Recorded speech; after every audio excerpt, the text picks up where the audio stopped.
Gold, trusted gold buyers. మీరు తాకట్టు పెట్టిన బంగారాన్ని విడిపించి ఈ రోజు ఉన్న మార్కెట్ ధరకు కొనబడును.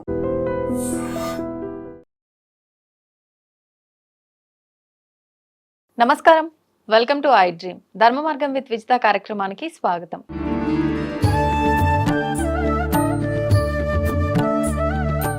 నమస్కారం గురుగారు. నమస్కారం అమ్మా. గురుగారు, ఇప్పుడు జరుగుతున్నవి ఏవైతే ఉన్నాయో, జరిగినవి ఏవైతే ఉన్నాయో వాటి గురించి మాట్లాడుకునేటప్పుడు కొన్ని సందర్భాలలో బ్రహ్మం గారు దీని గురించి ఇలా చెప్పారు, చెప్పినట్టుగానే జరిగింది, ఆయన కాలజ్ఞానంలో ఏదైతే ఉందో అది ఖచ్చితంగా జరుగుతుంది అని చెప్పి మాట్లాడుకుంటూ ఉంటాం. అలా చూసుకుంటే ఈ ప్రళయాలు, విపత్తులు, ఈ పాపాలు పెరిగిపోవటం, ఇవన్నీ కూడా ఆయన కాలజ్ఞానంలో రాసి ఉన్నాయి. మనం కూడా గతంలో మాట్లాడుకున్నాము కొన్ని రకాల ప్రళయాల గురించి, వయనాడ్ ఆ యొక్క వాటి గురించి కానివ్వండి, జల ప్రళయాల గురించి రకరకాలుగా మాట్లాడుకున్నాం. గతంలో వచ్చిన వైరస్ గురించి మాట్లాడుకోవడం జరిగింది. అన్నీ కూడా అలా జరిగిపోయాయి. ఇలా రాబోతుంది అనుకున్నాము అన్నట్టుగానే అన్నీ వచ్చేసాయి. మరి ఇప్పుడు ప్రస్తుతం కరోనా ఒకప్పటి క్రిందటిసారి వచ్చినప్పుడు అందరినీ అతలాకుతలం చేసి వెళ్ళిపోయింది. మళ్ళీ ఇప్పుడు రాదు, ఒకవేళ వచ్చినా కూడా మనకు జలుబు, దగ్గు ఇవి ఎలాగో అలా వస్తుంటాయి పోతుంటాయి, కానీ ప్రభావం ఏమీ ఉండదు అని అన్నాము. కానీ ఇప్పుడు ఆల్రెడీ మన దగ్గరికి రావటము, ఒకరిద్దరు మరణించటము లాంటి వార్తలు వింటున్నాం. ఏంటి ఈ కరోనా వైరస్ యొక్క విజృంభణ ఎలా ఉండబోతోంది? కాలజ్ఞానంలో దీని గురించి ఏమైనా రాసుందా? దాని గురించి తెలియజేయండి. ముమ్మాటికి అంటే బ్రహ్మంగారి కాలజ్ఞానం అన్నారు కాబట్టి, కాలజ్ఞానం 1610వ శతాబ్దంలో ఆయన గారు పుట్టి 1630లో 20లో రాసి పెట్టాడు. మీరన్నట్టుగా 100 సంవత్సరాలకు ఒకసారి ఒక విజృంభణ జరుగుతుందమ్మా. దీన్ని ఏమంటారంటే ప్రకృతి విలయ తాండవం చేసింది అని అంటారు. అందులో ప్లేగు వ్యాధి, క్షయవ్యాధి, కలరా కొన్ని చెప్పారు. అలాగా 100 సంవత్సరాల వ్యాధి ఇంకా రాలేదు మన దగ్గర. నేను గతంలో కూడా చెప్పాను. అంటే ఈ కరోనా 100 సంవత్సరాల కరోనా అనేది అసలు 100 సంవత్సరాలది ఇతిహాసాలది కాదు. ఇది మానవుడు చేస్తున్న కాలుష్యంలో మార్పులు, అంటే గాలి కానీ ఇంకేదైనా కలుషితమైనది, సూక్ష్మమైనది. 100 సంవత్సరాలలో వచ్చేది ఏమవుతుందంటే అమ్మా, మొదట 100 సంవత్సరాలకు ముందు వచ్చింది, 100 సంవత్సరాల తర్వాత ఏం జరిగిందనే విషయాలు మాట్లాడినప్పుడు ఒకటి నీటి ద్వారా వచ్చింది, ఒకటి శ్వాస ద్వారా వచ్చింది గతంలో. ఇప్పుడు కూడా శ్వాసదే.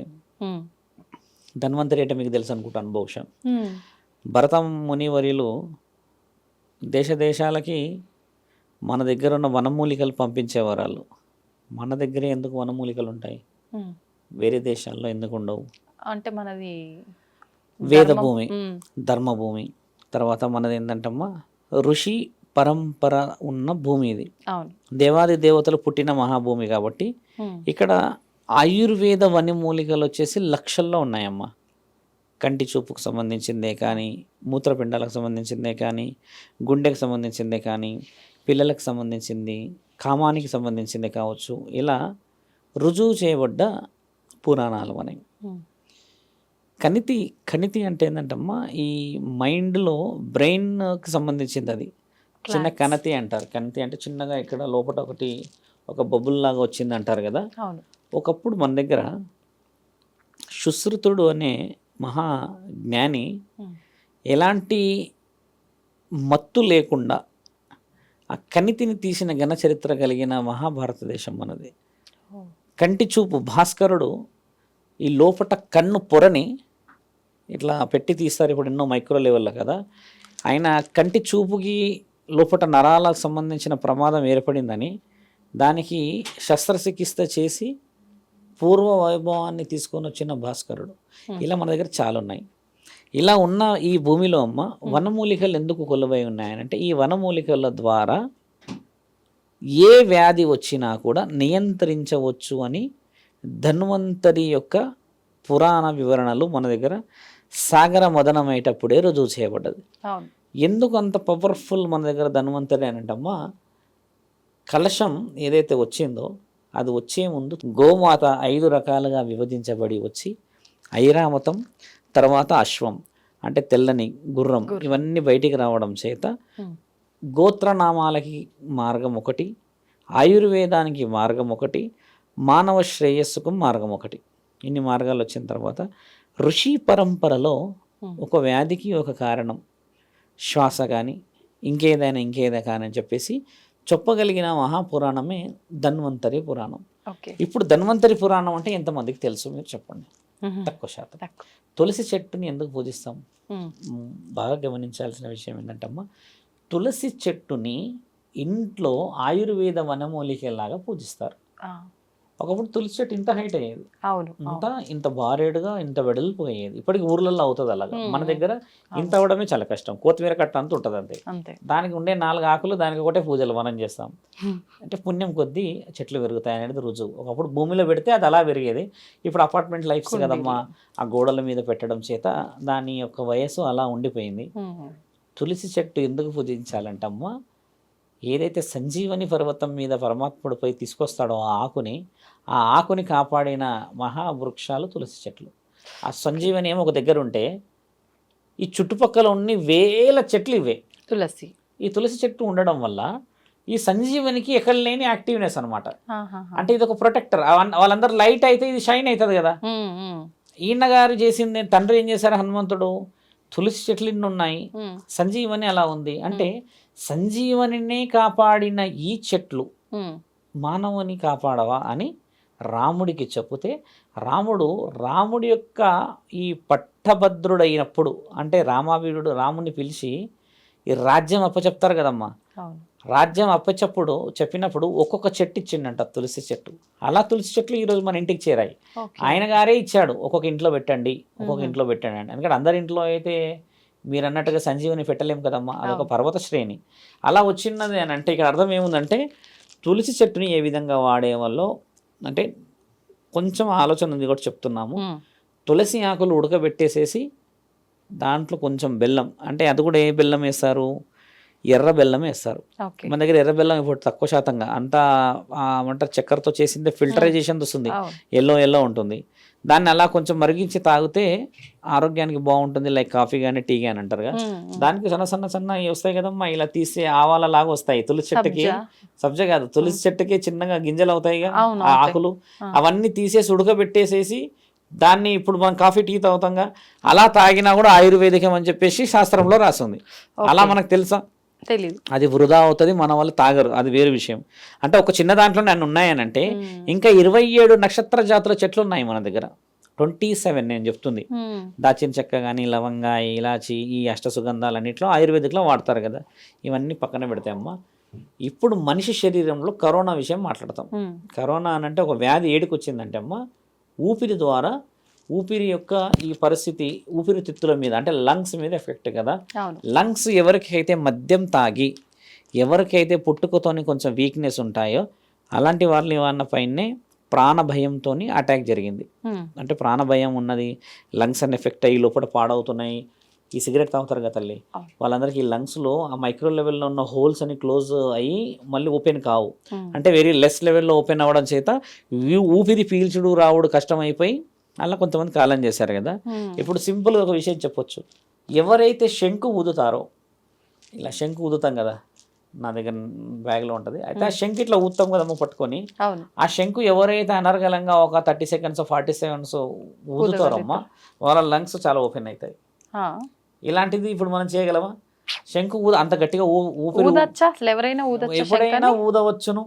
కొంతమంది ఏం చెప్తారంటే శంకు ఇంట్లో ఊదకూడదు అంటారు. ఎందుకు శంకు ఊదొద్దంటే, ఆ శంకు ఊదితే ఆ ఇంట్లో ప్రాణం పోతుంది అనేది ఒక నానుడి ఉంది. ఆ నానుడి ఏంటంటే అమ్మ, శంకు ఎవరిది అంటే శివుడిది. అది శివుడు వస్తే ప్రాణం తీసుకొని పోతాడు అనేది పెద్దలు చెప్పిన మూట. అపోహన అది, అంటే వాస్తవం కాదు. ఇప్పుడు శంకు నేను ఊతానుగా, మరి నేను గుడి దగ్గర కూర్చున్నప్పుడు ఊతాను. ఇంకా నా మిత్రుడు ఉన్నాడు, 6 నిమిషాలు ఊదుతాడు, సత్యనారాయణ అని 6 మినిట్స్ ఊతాడు ఒకటేసారి. ఆయన ఊదితే ఆ సౌండ్ వినడానికి ఆయన చాలా మంది పిలుస్తారు. అలా ఊదిన వాళ్ళ ఎట్లా ఉంటుంది, మళ్ళీ కొంచెం ఓల్డ్ 55-50 ఉంటాడు కానీ అలా కనిపించాడు. అంటే ఇదంతా ప్యూరిఫికేషన్ ఉంటుంది. దాన్ని ఊదేది ఒక తరుణం పద్ధతి. మీరు మంచి మాట అన్నారు, శంకు ఊదితే ప్రాణం పోతుంది కదా. మరి పార్కులో పోయి ఆహాహా అని పిచ్చోళ్ళ నవ్వుతే మన ప్రాణం బాగుంటుందా? నిజం చెప్పండి, నేను మొన్న చూసి ఆ పార్కులో మాట్లాడాడు, అలా ఊదితే అలా ప్రాణం వస్తుందా? ఇలా పైకి వెళ్ళేసి కిందకు ఆహాహా అని గట్టిగా నవ్వుతున్నారు, ప్రాణం వస్తుందా? జీవితంలో లాభం లేకపోతే థెరపీలో లాభం వస్తుందా? మీరు ఆలోచించండి. అలాంటిది వస్తుందా? నేను అన్నది ఊపిరితిత్తుల మీద, మీరు అంటున్నదేమో ఎక్కడ పోయారు చూడండి మీరు. అలాంటి కాదు, మన శాస్త్రంలో గొప్పతనం చెప్తున్నా. తులసి అనేది, ఇట్లా శంకు అనేది ప్రత్యేకతలు చెప్తున్నా అమ్మా. ఇప్పుడు ఒకప్పుడు ట్రాక్టర్ లేకుండా నాగలి దున్నేవాళ్ళుగా, అవును. శరీరం కండలా ఉండి శరీరం అలసిపోయేదిగా. మరి ఇప్పుడు ట్రాక్టర్ మీద పోతూ కూడా మనుషులు అలసిపోతున్నారు కదా. అంటే శరీరానికి పని తక్కువ అయిపోయింది. ఇక్కడ పని అంతా లోపల రోగ నిరోధక శక్తి పెరుగుతుంది. మీరు అన్నట్టుగా లాఫింగ్ థెరపీ వాళ్ళని మీరు తక్కువ అంచనా ఇస్తలేను. అలా ఉంటే ప్రాణం వస్తుంది అన్నప్పుడు ఈ శంకు ఊదితే ఊపిరితిత్తులు పెద్దగా అయ్యి ఆ లబ్డబ్, ఆ తర్వాత లోపల ఉన్న fluctuations, neurological system, blood pressure అంటే నార్మల్ అప్ అండ్ డౌన్ అవుతుంది అనేది ఎందుకు రుజువు లేదు తల్లి, వాస్తవం అది ఇది. కాబట్టి ఏంటంటే మీరు అన్న విషయాలు ఏంటంటే అది ఇప్పుడు అవసరం అంటున్న ఊదడము శంకు, అది ఊదడం ద్వారా లంగ్స్ చాలా ప్యూరిఫై అవుతాయి, అది రుజువు చేయబడ్డది. ఇప్పుడు నేను శంకు ఊదమని ఎవరికి ఏం చెప్పట్లేదు. ఇప్పుడు ఖజూరాలు తింటారుగా మనలో, అందరు ఇప్పుడు శంఖం కొనుక్కొచ్చుకొని శివరుద్ర సాధు దగ్గరకు వచ్చి ఎలా ఊదాలో చెప్తే నేను కూడా తల పైకి పెట్టి కిందికి వంగి ఊదాలి అని చెప్తాను.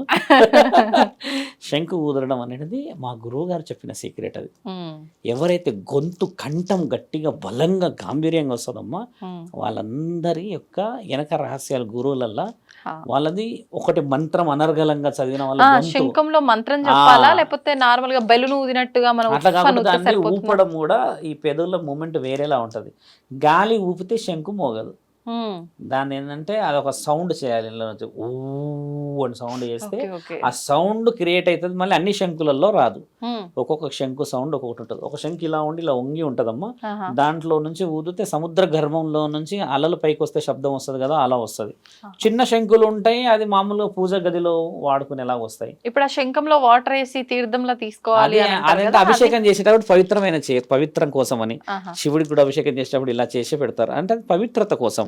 ఎందుకు పవిత్రత కోసం అంటే పరమాత్ముడు అందులో నుంచే విషయాన్ని తీసుకున్నాడు కాబట్టి మనము కూడా పరమాత్ముడి యొక్క విషయ వివరణలను పవిత్రత కోసం ఇలా చూపిస్తారు కదా. శంకు నుంచి తండ్రి ఫొటోస్ రుజువు చేయబడింది. వాళ్ళు ఇష్టం ఉంటే చేస్తారు ప్రేక్షకులు, కానీ సలహా చెప్తున్నా. కరోనా నాకు తెలుసమ్మా, ఇప్పట్లో వచ్చినా కూడా భయపడాల్సిన అవసరం లేదని నేను ఎందుకు చెప్తానంటే, మొదట రావుడు ప్రపంచం మొత్తం భయపడిపోయింది. అవును, అందుకని సగం ప్రాణాలు పోయాయి భయంతో. ఇప్పుడు కొంచెం ప్రికాషనరీగా ఉన్నాం, డోసులో యాంటీ డోసులో తీసుకున్నారు, తర్వాత కొన్ని వ్యసనాలు తగ్గించారు. కరోనా గొప్ప పని ఒకటి చేసింది ఏంటంటే అమ్మా, 6 సంవత్సరాల జనరేషన్ ని ఎన్నికి తీసుకుపోయింది. That I విలీవ్. ఎందుకంటే 6 సంవత్సరాలు ఎన్నికి జరిగిపోయాం మనం ప్రాణభయంతో. మీరు ఒకసారి గమనించండి, గుడిలలో ఇంత రద్దీ లేదు. అవును, ఈ గత 3-4 సంవత్సరాల నుంచి పెరిగింది. ఇప్పుడు ఈ మధ్య కాలంగా జరిగిన విషయాలు కరోనా ప్రాణభయం పెంచితే అమ్మా, మనిషికి మనిషి మధ్యలో వ్యత్యాసం కూడా తీసుకొచ్చింది. డిస్టెన్స్ వచ్చింది, సెక్యూరిటీ వచ్చింది, చాలా చేంజెస్ వచ్చాయి, కొంచెం ధర్మం వచ్చింది. కానీ మన వేద భూమిలో కరోనా ఉన్నదంటే నేను ఎట్టి పరిస్థితుల్లో నమ్మను. మొత్తం మనం వచ్చేసి మాస్టర్ డిగ్రీలో ఉన్న మన శాస్త్రంలో ఒక వైరస్ వచ్చి ఏం చేయలేదమ్మా. ఇప్పుడు పసుపు ఇక్కడ పెట్టుకొని స్నానాలు చేసేవాళ్ళే చేయట్లేరు మన వాళ్ళు. అంటే ఆయుర్వేదిక్ వనమూలికలు వాడతలేం మనం, కొంచెం ఫేర్గా ఉండేటివి వాడుతున్నాం, ఈ సోప్స్ లాంటివి. కానీ ఒకప్పుడు ఈ ఏమంటారమ్మా, ఈ నులుగు పిండి అంటారు, అందులో చూడండి ఈ ముక్కలుగా ఉంటాయి కదా పసుపు కొమ్మలు, అలాంటివి తెచ్చి కళ్ళమంద వేసి అందులో కొంచెం తేనె వేసి తర్వాత సున్నిపిండి వేసి మూడింటిని వేసి దంచేవాళ్ళు. బాగా దంచి వేరీ మైక్రో లెవెల్లో దంచి, అది కూడా రుబ్బేది ఉండేది ఇలాగా. అది పెట్టిన తర్వాత చేసే ఆ స్నానంతోనమ్మా స్కిన్ చాలా బాగా అయ్యేది. ఇప్పుడు మనం అలా చేయట్లేదు, అవన్నీ కలుపున్న సబ్బు తెచ్చుకుంటున్నాం, మరి అది ఉన్నదో లేదు. ఏడు నుంచి వస్తున్నాయి తెలుసా అవన్నీ అమ్మా, ఇక్కడ నుంచి వనమూలికలన్నీ కొనుక్కపోయి ఫారెన్ నుంచి సబ్బులు రెడీ చేసి పంపితే మనం ఆ సబ్బులు రుద్దుకుంటున్నాం, మనం న్యాచురల్గా రుద్దుకోవట్లేదు. ఇదే నిజం కదా. అలోవేరా అంటే మీకు తెలిసిందేగా, కళ్ళమంద కదా, అలోవేరా సబ్బులు వాడుతున్నారు కానీ డైరెక్ట్ అలోవేరాని వాడరు. ఆమ్లా షికాకాయ అంటే తెలిసింది కదా, కుంకుడుకాయలు, ఇవన్నీ కుంకుడుకాయ డైరెక్ట్ వాడరు కానీ కుంకుడుకాయ కలుపున్న షాంపూలు వాడుతున్నాం. డైరెక్ట్గా లేని కుంకుడుకాయ షాంపూలు ఉందంటే నమ్ముతావా? కానీ మనం అదే నమ్మాల్సిన పరిస్థితి, ఎందుకంటే ఇప్పుడు అట్మాస్ఫియర్ అట్లా మారింది. ఇప్పుడు కుంకుడుకాయలు వాడే ఓపిక లేదమ్మా. ఈ హెయిర్ డయర్స్ పెడుతున్నాంగా, ఒకప్పుడు హెయిర్ డయర్ లేకపోయింది, ఏం పెట్టేవాళ్ళమమ్మా, దాంట్లో నిప్పులు పెట్టి సాంబ్రాణి పెట్టి ఆడవాళ్ళు ఇలా నెత్తికి అలా పెట్టేస్తే ఏమైందంటే 2 అయ్యేటిది. పీల్చుకున్న ప్యూరిఫైలో ఈ లంగ్స్ అంతా, ఈ శరీరం అంతా వేడి గాలి పీలిస్తే లోపల ఫిల్టరేషన్, చల్లనీళ్ళ స్నానము ఈ శరీరం కదా. తర్వాత ఈ హెయిర్ నుంచి, ఈ బ్రెయిన్ నుంచి ఉన్న వాటర్ అంతా ఆ వేడికి, ఆ పొగతోని ఈ కేశాలకు ఒక రకమైన ఆ సుగంధంతో పాటు పీల్చుకోవడం వల్ల అష్టసుగంధాలు శరీరంలోకి పోయే వనమూలిక. ఈ వనమూలికని మనం తయారు చేసామా, మనం పాటించే వాళ్ళమా? కానీ తరతరాలుగా మన శాస్త్రంలో ఉంది. మరి ఎందుకు చేయట్లేదు ఇప్పుడు ఇలా చేసుకుంటాం, ఇట్లా హెయిర్ డై ఈజీగా అయిపోయాయి. ఇలా చేసే లోపు అలా ఇన్ని ఉంటాయి ఎంటికలు. అవి తీసుకెళ్తే వాడు వస్తాడు, పొద్దున్న మైక్ పట్టుకొని వస్తురుగా. ఈ రోజు పొద్దున్నే తిట్టిన వాళ్ళని ఒక్కటే పెడతారు మైక్, ఏముంటాయి నా జుట్టు చూసి ఏమన్నా మొత్తుకుంటారా వాళ్ళు. ఎందుకలా అంటారమ్మా? వచ్చి చిక్కెంటికలు అంటే ఆడవాళ్ళు మరి భయానకంగా సంచులు తీసుకుపోతారు ఇయ్యడానికి. ఆవిడ ఏదో అయితే ఒకటి ఇస్తుంది, చిన్నది ఇస్తుంది, అది తీసుకొని పోతుంది. అంటే ఏది వృధా చేయకూడదని ఆడవాళ్ళ సంకల్పం.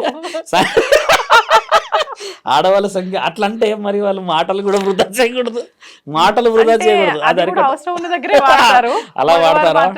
టామ్ టామ్ చేస్తారు ఏదైనా చెప్తే ఈడికెళ్ళి పోదు, కానీ అమెరికా వేయలోపు అమెరికాలో అందరూ తెలిసిపోతుంది అది. ఆ చిక్కెటికలో నిజం వాళ్ళు ఏమనుకుంటారు వామ్మో అని. అలా ఉన్నాయి. అవన్నీ మనం చేసుకున్న గణతంత్రాలే, స్వతంత్రాలు కాదు, గణతంత్రాలు అంటున్నాము. స్వతంత్రం చాలా గొప్పది. ఆయుర్వేద వనమూలికలు తిని, హోమాగ్నిలో పాల్గొని, దైవాదినంలో దీపాలు పెట్టి, ఒక గుడిలో భోజనం చేసి పడుకుంటే అమ్మ ఎంతటి సుఖం. వేప చెట్టు కింద ఊపిరి పీల్చుకుంటే ఎంత ఆరోగ్యం. వేప చెట్టే లేకపోయా ఈ రోజుల్లో లేదు. ఆ మధ్య కాలంలో వేప చెట్లకు కూడా జబ్బు వచ్చింది అన్నారు, అదేదో ఆరిపోతుంది అన్నారు. పండుగ అయిపోయిన ఆకులు పండు అయ్యి అక్కడక్కడ వెండిపోతున్నాయి అన్నారు. ఆ వ్యాధి పోయింది, ప్రభుత్వం కొంచెం చొరవ తీసుకుంది. నాకుండే బెస్ట్ సొల్యూషన్ ఏంటంటమ్మా, వేప చెట్లు భాగ్యనగరం అంతా పాకేయాలమ్మా. ఒక ప్లాటింగ్, ఒక డెవలప్మెంట్ ఎవరైతే చేస్తారో వాళ్ళకి చెప్పేసేయాలి, ఒక 20 వేప చెట్లు ఉండేటట్టుగా ప్లేస్ వదిలిపెట్టండి అని. ఎంత అట్మాస్ఫియర్ వచ్చేస్తుంది. ఒక రావి చెట్టుకి ఎంత అట్మాస్ఫియర్. అవి భార్యడు పెరుగుతాయి కానీ అమ్మ తరతరాలు నిలబడతాయి కదా తల్లి. అందుకనే వనభోజనాల పేరిట మనము కార్తీక వనభోజనాల చెట్లకు పోతాం, ప్రశాంతంగా ఊపిరి పీల్చుకోవాలని. కరోనాని రానియకూడదు ఇక మనం. ఇప్పుడు మీరు అన్నారు వేదభూమి కాబట్టి మన దగ్గర వచ్చే అవకాశమే లేదు, వచ్చిన ప్రమాదకరం ఏం కాదని. కానీ సేమ్ టైం మనం ఇది కలియుగం కాబట్టి, పాపాలు పెరిగిపోయినాయి కాబట్టి, పంచభూతాలను పాడు చేస్తున్నాం కాబట్టి ఇవి వస్తున్నాయి అని చెప్పి. మరి ఆ రకంగా చూసుకుంటే ఇంకా ఎలాంటి ప్రళయాలు ఏమైనా వచ్చాయి? ప్రళయాలు చాలా ఉన్నాయి, భూకంపాలు ఉన్నాయి. ఈసారి ముమ్మాటికి భూకంపాలు చాలా ఉన్నాయి. ఎక్కడ, ఏ ప్రాంతాల్లో? ఢిల్లీ మునగబోతుంది ఒకటి, తర్వాత కేరళ మునగబోతుంది ఒకటి. గతంలో చెప్పినట్టుగానే మళ్ళీ ఖచ్చితంగా, ఎందుకంటే వర్షాకాలం ఇంకా రాలేదు. ఈ వర్షాకాలం ముందే ఇవి శాంపుల్స్ వదిలాడు. ఇప్పుడు నెక్స్ట్ ఏం వదులుతాడో మహానీయుడు ముఖండి. ఆయన గారు చేస్తుంది ఏంది అనేది ఎలా చూస్తుంటమ్మా, పాపం కూడా ఆ రీతిలో పండిపోయింది. ఇందాకమ్మా మీతో వచ్చిన నేను కార్లో చూసిన వీడియో ఏంటంటే 4 or 5 years అమ్మాయిని వాడు రేప్ చేశాడు, చిన్న అమ్మాయిని, 4 years అమ్మాయిని. అంటే మరి ఏం జరుగుతుంది చెప్పండి, ఏమున్నదని అక్కడ. మరి మనిషి ఆ విధంగా పైశాచికత్వం పోయాడు. ఊరు వచ్చేసిందమ్మా వాడిని కొట్టడానికి.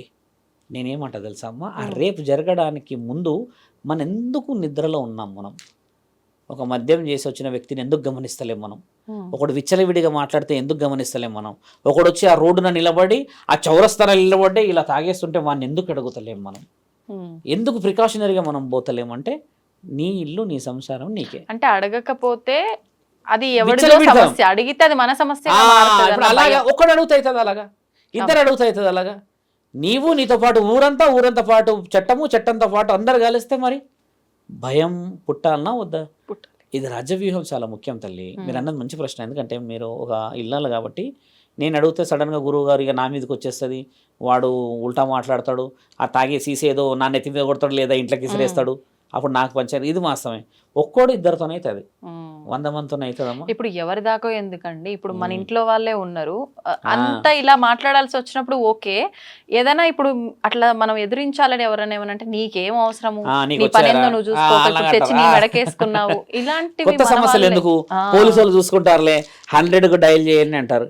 100 డైల్ చేసిన దాంట్లో అమ్మ నాకు తెలిసి 25% కాపాడబడుతున్నాం, 75% తగలబడినాక వస్తున్నారు.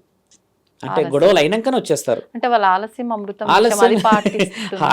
అని కాకుండా వాళ్ళు ఎలా వస్తున్నారంటే, ప్రమాదం జరిగినాక మన వాళ్ళు ఫోన్లు పోతున్నాయి. ఇప్పుడు జరగక ముందు ఫోన్ చేస్తే వాళ్ళు కదలరు, ఎందుకంటే ఏం జరగలేదు కదా అని. మొన్న నా విషయమే చెప్తాను. చిన్న సందర్భం ఏర్పడింది. నైట్ 12:15 అవుతుంది. కొంచెం విషయం జరగగానే నేనేం చేశాను అంటే, మన విషయం అని కాదు, పక్క వీధిలో వివత్సమైన గొడవలు జరుగుతుంది, కొట్టుకునేది పెద్ద కొట్టుకోవడం. ఫోన్ చేసాం. చేసిన తర్వాత ఏం సంగతి ఏంది ఇట్లా అనేసరికి వాళ్ళు 25 మినిట్స్ తర్వాత వచ్చారు. వచ్చిన తర్వాత పోయి నించొని ఇట్లా ఉన్న సంగతి అని చూపించారు. 25 మినిట్స్ లోపు గొడవ అంతా అయిపోయింది. ఎవరో వాళ్ళు పోయి పడుకున్నారు కూడా. అయిపోయిందాక వీళ్ళేమంటారు వచ్చే తెలిసి, ఏం పని పాటలేదా మీకు, ఏ టైం ఫోన్ చేస్తారు మీరు అని అంటే, మరి వాళ్ళు గొడవ చేసి అట్లా వెళ్ళిపోయారంటే ఆలస్యంగా వచ్చిర్రు అన్న విషయం పక్కన పెట్టేసేసి అనే విషయం చూడండి, ఎందుకు మీరు ఫోన్ చేస్తారు ఊరికే అంట, ఈ మాత్రం దానికే అంటే ఇప్పుడు ఎవరిని ఏమనాలి, నన్ను నేను చూసుకోవాలనా, గొడవ పడ్డోళ్ళని చూసుకోవాలా. మరి ఇంకో విషయం ఏంటంటే ఈ చాలా భయం ముట్టిస్తుంది చాలా మందికి, దానివల్ల అలర్ట్ అయిపోతారు అందరు. సైలెంట్గా వచ్చి దంచిపోతే అది వేరే ఉండు, కానీ వచ్చేవరకు ఎక్కడో అక్కడ మారిపోతారు అమ్మా, అది వచ్చింది. కాబట్టి ఏంటంటే పోలీస్ అధికారులకు కూడా కుటుంబాలు ఉన్నాయి కాబట్టి వాళ్ళు గౌరవంగా వస్తున్నారు. కొంచెం తొందరగా వస్తే కొన్ని కాపాడే అవకాశాలు ఉండొచ్చు అనుకుంటున్నాం అమ్మా. 2-3 టైమ్స్ ఎదురైంది అలాగా. వాళ్ళు కూడా ఈ మధ్య చూడండి అలర్ట్గా ఉన్నారు, కానీ అలర్ట్గా ఉన్నారని మనం నిర్ణయించి చెప్పాల్సిన అవసరం ఉంది. కాబట్టి మీరు అడిగిన ఈ ప్రశ్నల్లో అమ్మ, మనం దగ్గరికి రప్పిస్తేనే కరోనా. ఓ మాట చెప్పండి, బూస్టింగ్ ఇచ్చినాక ఎందుకు చనిపోయారు మనుషులు? బూస్టింగ్ అంటే తెలుసుగా, మనం డోస్ వచ్చేది, అదే ఏంటో యాంటీ డోస్ అని, యాంటీ డోస్ ఇచ్చాక ఎందుకు చనిపోయారు మనుషులు? వాస్తవంగా చెప్పాలంటే ఆ వ్యాక్సిన్ తర్వాతే చాలా మంది వీక్ అయిపోయినామని చనిపోయారు కదా. నా దగ్గర లైవ్ ఒక ఆయన ఉన్నాడు, ఆయన గారు ఏం చేశారంటే వద్దు అన్నాడంట, ఇంజక్షన్ వద్దు అని అంటే లేదు లేదు తీసుకోవాలి అని అన్నట్టు, వద్దు అని అంటే ఆయన మొత్తుకుంటుండ అక్కడికి. వద్దు అంటే ఆయనకి ఏం చేశారు, పెద్ద మనుషులకి ఏంటంటే నడుముకో లేకపోతే వాళ్ళ ఆలోచన రీత్యా బాగుంటే చేతికో గుచ్చుతారు. నాకు తెలిసి 50 సంవత్సరాలు దాటిన వాళ్ళకి నడుముకి ఇవ్వడమే మంచిది. ఆయన గారికి ఇచ్చారు ఇక్కడ సూది, ఇవ్వగానే కరెక్ట్గా 5-10 మినిట్స్లో గాబర్ అయ్యిందంట. ఇట్లా వెనుక కొరగానే నలుగురు తీసుకొని వెళ్ళిపోయి ఇంట్లో పెట్టొచ్చారు, గాబర్ అవుతుందంట అని. బయటికి వచ్చేలోపు చనిపోయింది ఆయన. ఏమవుతుంది డోస్ అంటే అమ్మా, తట్టుకునే శక్తి ఉన్నదా లేదా కూడా తెలుసుకోవాలి. డోసులు ఉన్నాయి కానీ కూర్చోడేనా, ఎంతమంది ప్రాణాలు ఈ రోజుల్లో ఉంటాయి. ఈరోజు ఏం తెలుసా అమ్మ అంటే, ఆ అమ్మ మరి ఎక్కడుందో నేను చూడలేను, కానీ ఒక 4 నెలల క్రితం నేను చూసా, తోడు కోల్పోయింది ఆమె. అప్పటికే కొంచెం మెంటల్ పర్సనాలిటీ. అయితే ఆవిడని చూస్తే ఆవిడ పైకి కళ్ళు పెట్టి ఇట్లనే చూస్తుంది అంతే, ఏదో మాట్లాడుకుంటూ. ఆవిడ భర్తతో చూసి భర్తతో మాట్లాడి కొట్టుకోవడం తిట్టుకోవడం ఏదో చేసేది. ఇండైరెక్ట్గా మనం ఏం చేసాం చూసారా, సెక్యూర్ చేద్దాం అనుకుంటే మనిషి సెక్యూరిటీ కోల్పోయి ఎక్కడికి పోయాడు చూడండి. కరోనాలో అమ్మ సగం మంది భయంతోనే కాలం చేశారు తల్లి. చాలా మంది మీరు అన్నట్టుగా రోగం వచ్చిన వాళ్ళు కూడా పోయారు, అది ముమ్మాటికి మేము ఒప్పుకుంటాం, కానీ సగం మంది భయాందోళనలకు గురయ్యారమ్మా. ఎంత భయం వచ్చేసిందంటే, లాక్డౌన్, ఒక బండి బయట లేదు, ఒక షాప్ ఓపెన్ లేదు, ఒక ఏది లేదు, ఎటు చూసినా సైలెంటే. ఆ ఇంట్లోకి తొంగి చూడదు, ఇన్ని బాధలు, ఆఫీసులు బంద్, షట్టర్లు క్లోజ్ అయ్యేసరికి మనిషికి రోగం వచ్చేసరికి ఈ చుట్టుపక్కల వాతావరణం భయం తెచ్చింది ఇక్కడ. నేను దీన్ని ముమ్మాటికి ఒప్పుకుంటామ్మా. ఒంటరితనం అయిపోయి చనిపోయారు చాలామంది, అబ్సల్యూట్గా చెప్తామ్మా. ఎందుకంటే ఇప్పుడు నీకు నాకు లేకపోతే ఎవరికి రోడ్డు మీద పోతే ఆ చుట్టుపక్కల బండ్లు, ఆ వెలుగు, ఆ మనిషి సెక్యూరిటీ, ఆ లైట్ కనబడితే ఏమవుతుందంటే ఒక ధైర్యం, నన్ను ఎవరో ఒకరు తీసుకుపోతారని. అది అబ్సల్యూట్ సెక్యూరిటీ కదా. కంప్లీట్ ఇవన్నీ మూసినాక ఏ అంబులెన్స్ రావడానికి కూడా భయానకమైన అంబులెన్స్ వస్తే మనిషి మరి చావే ఎన్నికొచ్చింది. మరి అది భయమా కదా? మనిషి రోగంతో ఉండి ఉండి ఉండి ఏ రోజు వస్తాడు, కానీ అలా చనిపోయే చావులు చాలా భయానకమైనవి. మేము చాలా మందిని చూసాం, బాధ అనిపించి. మా స్నేహితుడు చనిపోయాడు, మేము వెళ్ళినప్పుడు చూస్తే నన్ను ముట్టుకొనిస్తలేరు. నేను వస్తే అంత వచ్చేదంత లేదు అంటే వినరు. మనిషి భయంతోనే చనిపోయాడు. కాబట్టి రానియకూడదు కరోనా అని. రాదు కూడా. ఇంటి ముందు ప్రతిరోజు సాంబ్రాణి, మీరు అన్నట్టుగానే మైషాసి గుగ్గిలం ఉంటుంది మన దగ్గర, అగ్గి మంచి నిప్పులు తెచ్చుకొని వెలిగించాలమ్మా. ఇంటి చుట్టూరుగా వేయాలి. అది ఆటోమేటిక్గా ఇల్లంతా స్ప్రెడ్ అవుతుంది. ఒక 2-3 అవర్స్ ఉంటుంది, పడుకునే ముందు చేయాలి. మళ్ళీ ఒక్కో రోజు ఏం చేయాలి తెలుసమ్మా, ఆవు పిడికెళ్ళి తెచ్చి మంచి కాల్చాలి. ఒక చిన్న కాల్చేసి ఇంటి చుట్టూరుగా పెట్టేయాలి. వైరస్ బయటకు వెళ్ళిపోవాలి బయటకి. అలా పోనిస్తలేం మనం, నెగిటివ్ ఎనర్జీ కూడా నెగిటివ్ అవుతుంది. మనం ఏం చేస్తాం తెలుసా తల్లి, ఏసీలు వేసేస్తాం, కంప్లీట్గా క్లోజ్ చేస్తాం, డోర్లు వేసేస్తాం, అంతా లోపల వేసేసి ఇంకా ఓదెళ్ళటో చూస్తాం. ఇక దయ్యం వచ్చేదాకా వెయిటింగ్ చేయడానికి ఇక ఉంటుంది భయం, అసలైన భయాన్ని వదులుతాం. ఇవి ఎందుకు చెయ్యం?